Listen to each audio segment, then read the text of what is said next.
got courage to lead. Courage to lead.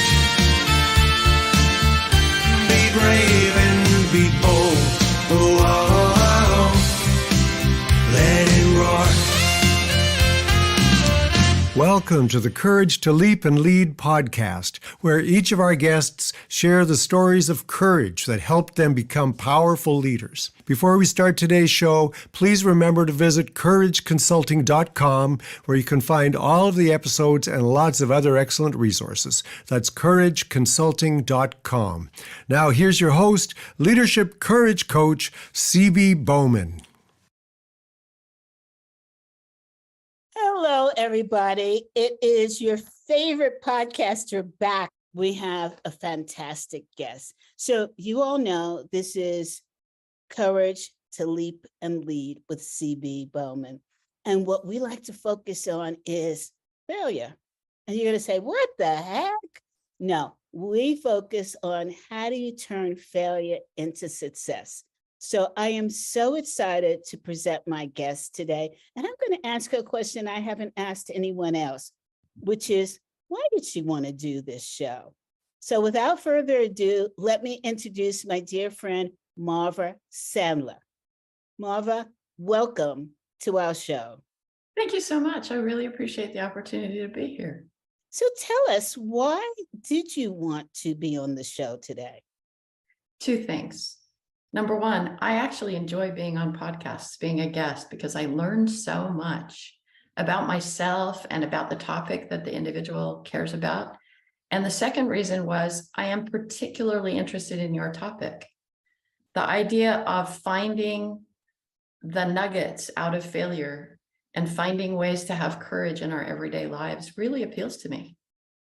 Thank you. You know, so many of us, including myself, when we fail at something, we go, oh, crap. And then the woe is me starts. And I had that experience this past week with my computer going down, my main Mac computer. And, you know, you feel so hopeless. And you keep saying to yourself, listen, there are people that are sick out there. There are people that have so much more than just a little old computer going down. But I could not stop the downswing. And even when I got to the Mac store, which is usually my comfort zone, I was like, did I lose everything? What's going to happen? Will I need to invest in a new Mac computer? You know, the rhetoric that goes on in your head. And finally, I just said, you know what? This is an opportunity to buy a new Mac. And it's an opportunity to applaud that your 2008 Mac is still running. Oh my goodness, 2008? 2008. Oh, upgrade time, how exciting. Well, I have the one that went out was the 2014 one. So that's a long time. That's a long time for a computer. So I had 2008, 2014, and now I have 2022. And so I feel like, but at the same time, my Mac Air went out and my tablet went out. And I thought, am I under a technology cloud here, or what's going on? Shift the winds. So just me. I have a partial solution for that. What is it, please? I have two sons who are very technically savvy. And whenever I have anything go wrong with my computer, I call them and say, walk me through how I'm going to clean this up. And you are spoiled. Oh, I am absolutely spoiled. Absolutely. We had to make a trip all the way down to Boulder because Apple refuses to open a store, and I don't know why, in northern Colorado. So it's an hour-and-a-half trip each way for us. So long story short, I've learned have a backup Mac in your house. Absolutely. And a backup monitor. So I am getting prepared. Good for you. This is your version of preparation for the apocalypse. And it is. And the courage to spend the money on a new Mac. Well, if you've held on to a computer since 2014, you're doing very well. Oh, you know what? I decided a long time ago, it was worth the investment to get a Mac because, you know, it's certain fields that you're in, when you rely on your computer, you just cannot afford to have it go down. That's just bottom line, you know? It's like having toothpaste. You must have it.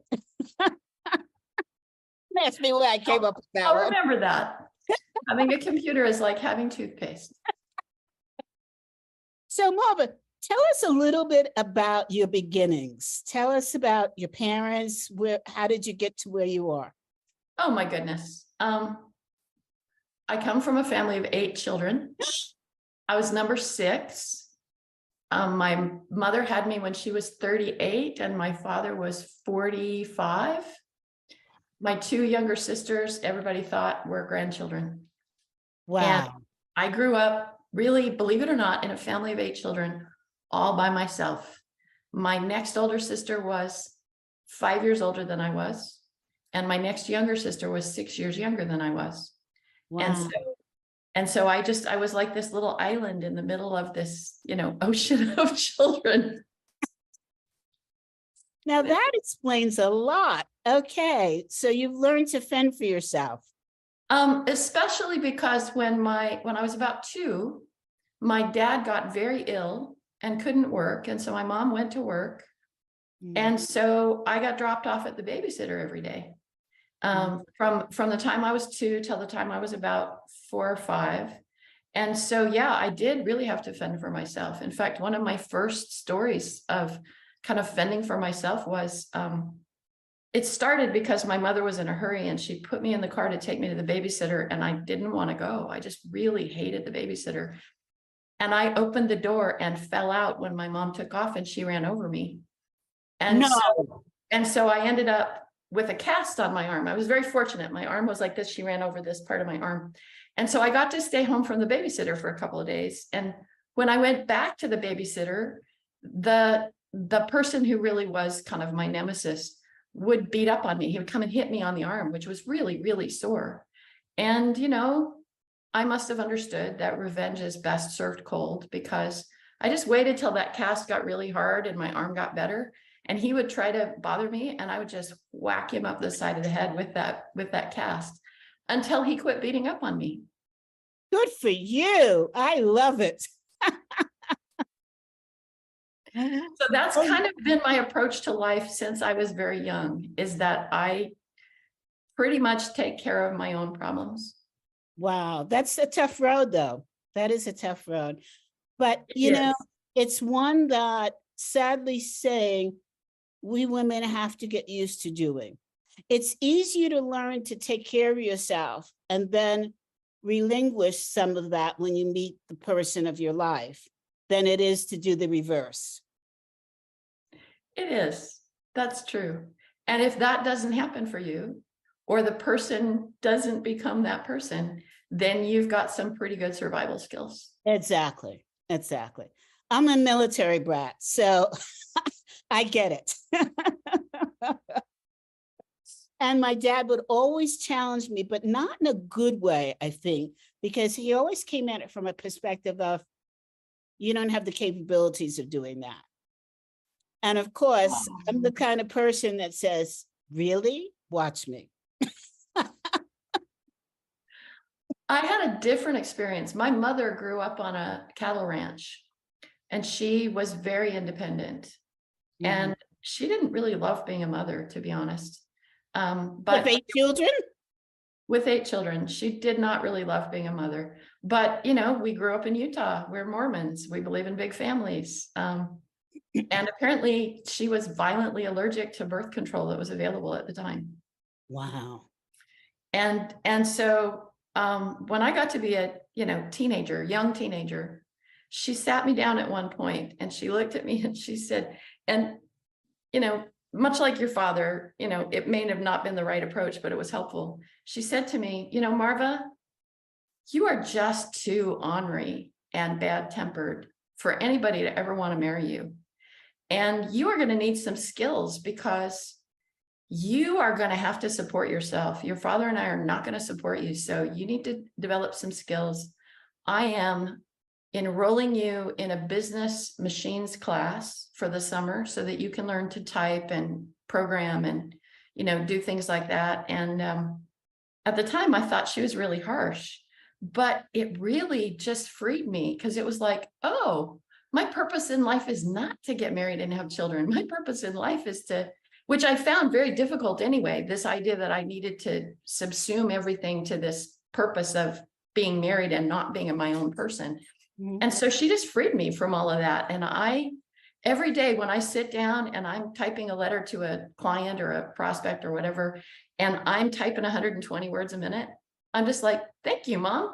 I really, you really helped me out. Not in the way that you knew that you thought you were going to. I didn't grow up to be a secretary, but it was so freeing that she just released me to say, what do I really want to do? Wow. And so I pursued things I really wanted to do because I was passionate about them, instead of trying to, bottle myself into this, I'm going to be a good little mom and wife. Isn't it strange how, I don't know if strange is the right word, but how parents challenge you in ways that they think will help drive you in one direction. And actually you're driven in a completely different direction, but you're using that challenge for ammunition, support, inspiration, whatever it is that you want to call it, to get there. Because I'm like, the movie line, nobody tells baby what to do. Well, regret it. I was very resentful for a really long time that my mother had said that, because I just thought it was just unkind. Mm-hmm. And Whitney Johnson, who is just a lovely person and is, really well known in the coaching world. I had lunch with her one day and we were getting to know each other, and I told her this story, and she just looked at me and she said, what a great gift your mother gave you. She saw you, even if she maybe got it a little wrong, she saw you and she helped you in a way that really gave you opportunities. And it was such a change of the narrative for me. And I realized, I'm not sure she realized she was giving me a gift, but it was a gift all the same. Yeah. That she gave me the respect of understanding who I was and understanding I wasn't going to be happy just living a really small life. Mm-hmm. And so I've realized how grateful I am to her. And then it also gave me the opportunity to really think about, how do I communicate those things to my children, who are all adults now? So I did actually get married and have children, but they weren't, I didn't act like a typical Utah mom. And so, and my children are just amazing human beings, because I really tried to tell them, you can be anything you want to be. I was just going to ask you, how did you give that gift to your children? How did you pass it along? And I really try to see them for who they are. That I think is the link to my mother. I try to see my kid for who they are and reflect that back to them, but in a positive way. So how do you do that? How do you see, how many children do you have? I have 5. Oh my gosh. How do you see each child differently? Oh, children are so different. So, I try to watch, I try to see the patterns. And then I try to just listen to what they say and what they do. And really, when they were young, I really tried to encourage them to explore a lot. Probably the most recent and kind of most telling experience, my youngest son, for some reason, I think it was because he wanted to be with his big brother, he went to Montana State to study math when he graduated from high school. And he thought his big brother was going to be there in graduate school, so he was going to have somebody with him. And he ended up all alone because big brother went to Missouri instead. And he really hated being in Montana all by himself. It was hard. It was cold, it was dark, it was lonely. He got very, very depressed and he dropped out of school. Only he didn't tell me until he came home to visit at Christmas time. And the day before he was supposed to go back to school, he told me the truth. And he said, I dropped out, I was flunking, I'm going to go back because I've got a contract to pay rent in the apartment, and I'm going to get a job, and I'm going to, try to straighten out my life. And I just looked at him and I said, oh, sweetheart, sunk costs are sunk. Yeah, go ahead and pay the rent, but don't go back to Montana. It's dark, it's cold, it's lonely. You don't want to be there. If you want a job, stay here. You can live in my house. You can live rent-free. You can explore what it is you really want to do. You can have an opportunity to get back on your feet. You need to be where people love you and care about you if you're depressed. And so he lived with me for about a year. And for a while, he worked as a barista at a coffee shop and learned how to make beautiful coffee. Because what he really wanted to do with his life was, he said he wanted to be a professional StarCraft player, which is a online computer game. And the people who are professionals make millions of dollars. And he was ranked at that time in the top 100 in the United States. So it wasn't just a foolish belief, like a kid who's 5'5" who wants to be a professional football player. He was actually capable of becoming a professional player. And I just said to him, hey, if you're going to do something crazy, do it now, because you don't have any obligations and you don't have any expenses. So he worked in this coffee shop and he played video games and was in tournaments for about a year and a half, and finally decided he didn't really want to be a professional game player. But it was good for him and it was good for us because it reestablished our relationship, and it gave him time to kind of get his feet under him and figure out what was making him depressed. And in that journey, he found out he had ADHD that had never been diagnosed and never been treated. How And did you find that out? he was visiting a therapist, and he was going to see a therapist because he had been at one point suicidal.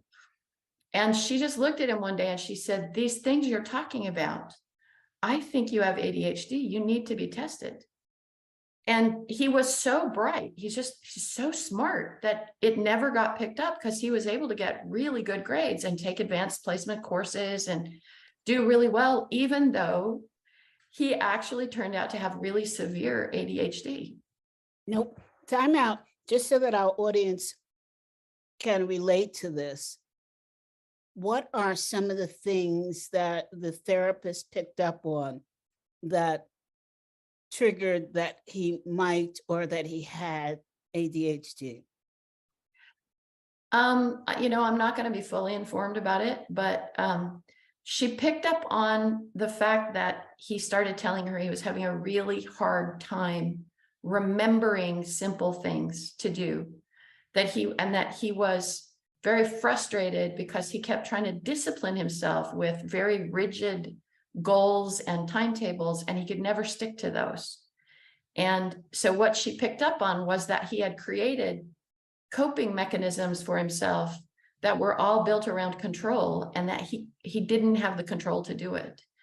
And then she picked up on the fact that he wavered very dramatically from being very isolated to being almost hyperactive.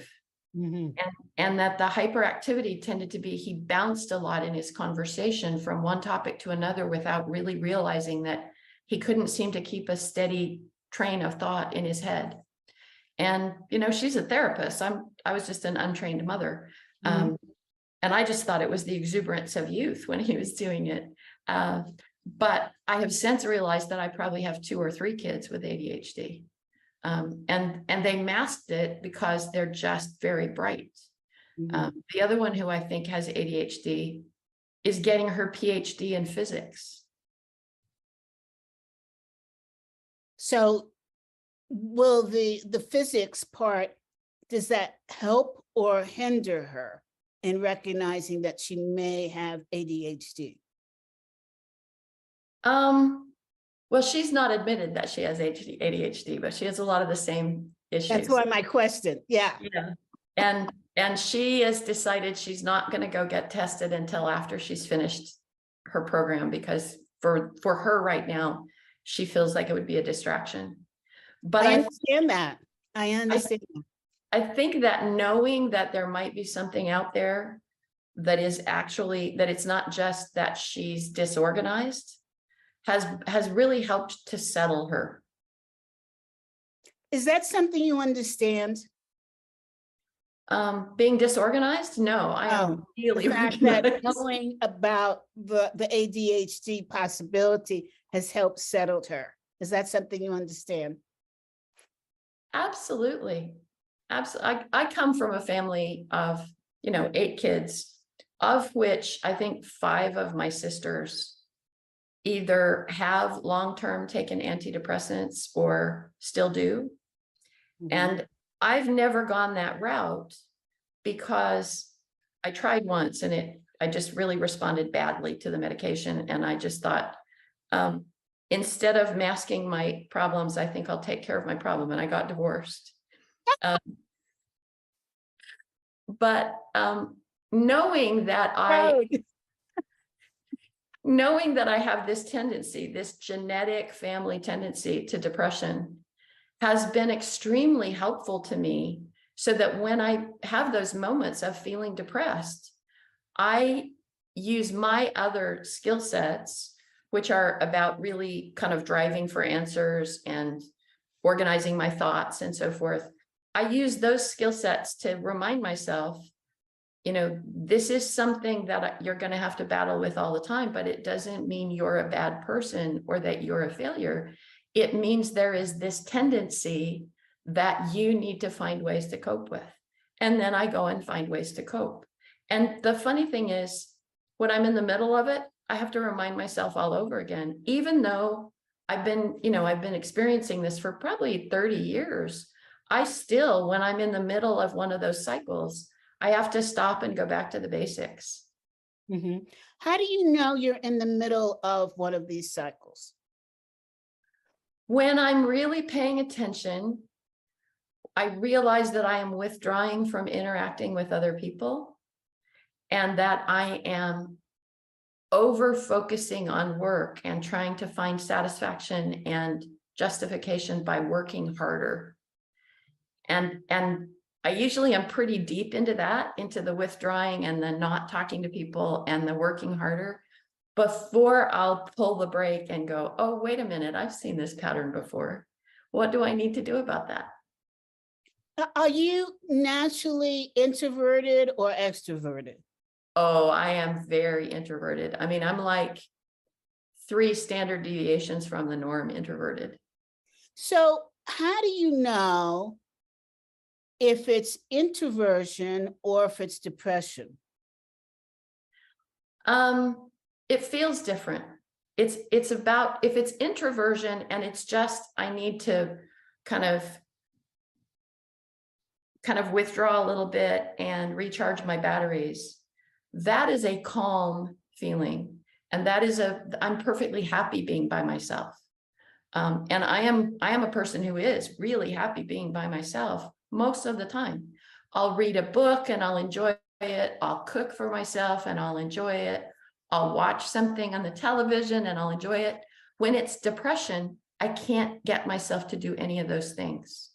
I just keep pushing myself harder to do work and being frustrated that the work quality seems to be lacking and my love of the work seems to be missing. So it's that thing. It's the calm and the love of what I'm doing versus I'm doing it out of frustration and I'm not enjoying it, or I just can't bring myself to do it.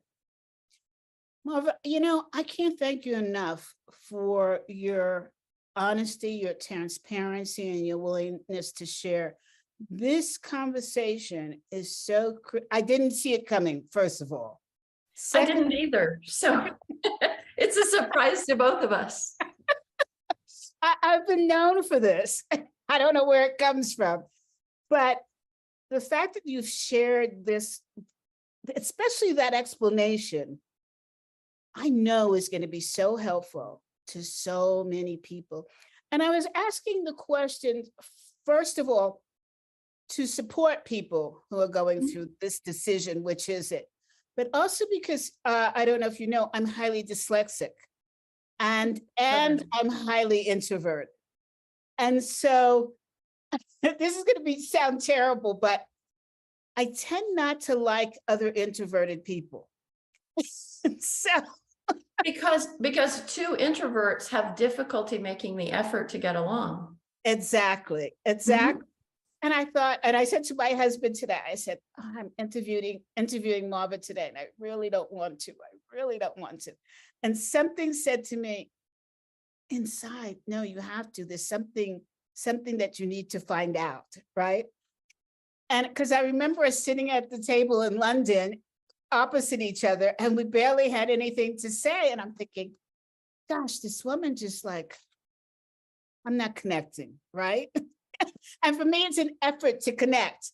So between that and my dyslexia, I thought, this is just not going to be a good interview.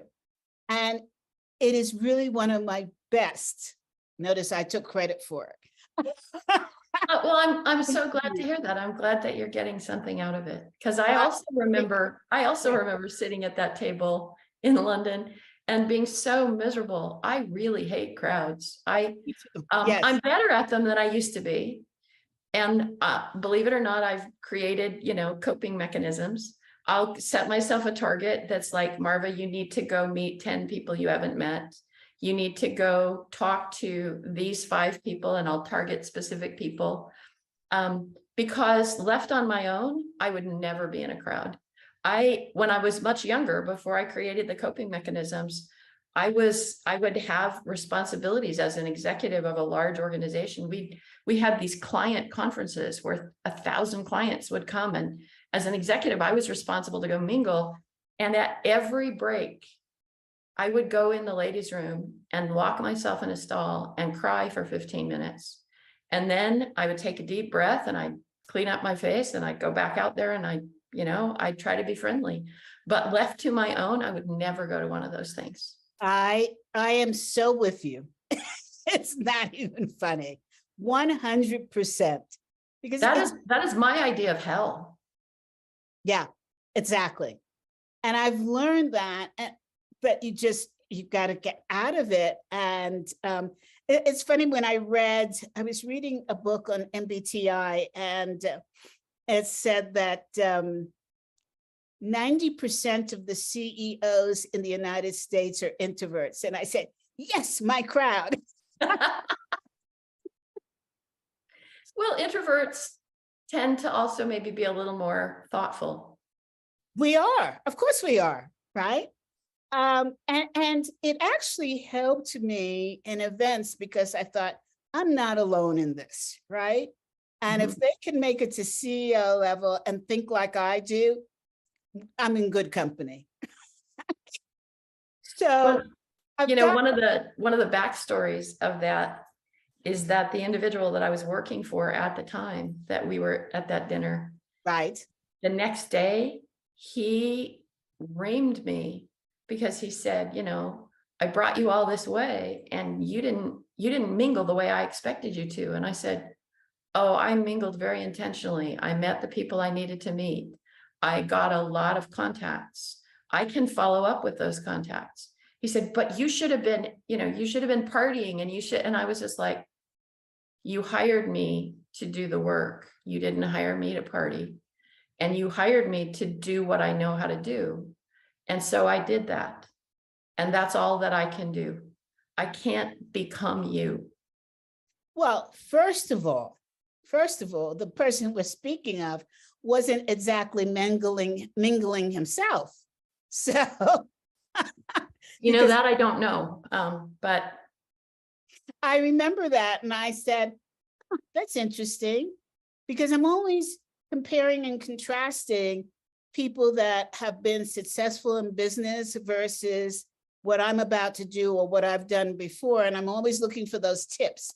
And I thought, wow, this is very interesting. So, perception. But I love how you responded, that is power, pure power, right? Well, and that standing in my own power is something I continue to work on, but in that particular relationship was something I really needed to learn to do. You did good, and I think that's a book in itself. Probably. I have all kinds of books in my head that I'll read, I'll write one day when I'm retired, because I actually started my career as a journalist. No way. Yeah. And I love writing, and I do literally have a whole library of books that I would love to write. But I tend to be very focused, and I tend to be very dedicated. You have got to get started. That's it. Because there's just that conversation that we just had about that particular person, the way that you stood your ground and your purpose is really, it sort of reminds me of our friend Sally, right? Yes. Just stand your ground, right? And I love when we're in meetings with Sally where she makes a statement that's completely opposite of what everyone else is saying. And she just openly, without any concern, says what she has to say. And she doesn't care about anyone's response or what they think of her. And it's a beautiful thing to watch. It's given her so much courage. I so admire people who can do that, because so many people hide what they truly know needs to be said because they're worried that the individual they work for or the group that they're with is going to disagree with them. And rather than see that as a healthy opportunity to have a conversation, they won't say anything. Yeah. Or worse yet, agree with everybody else. Mm-hmm. And so, and it's funny because how I met Sally was my association gave her an award. And talk about not particularly warming up to somebody. She was very clear that she was not going to wear the appropriate attire and that she would only be there for a certain period. And I'm like, who the heck is this woman? Right? And she comes in and I was like, okay, listen, this could be a battle royale. But it turned out we became the best friends. I'm thinking, so CB, learn to take it when a woman is just like you. Oh, good insight. Yes. Mirror image, right? Yes. So powerful. And I so much respect her now.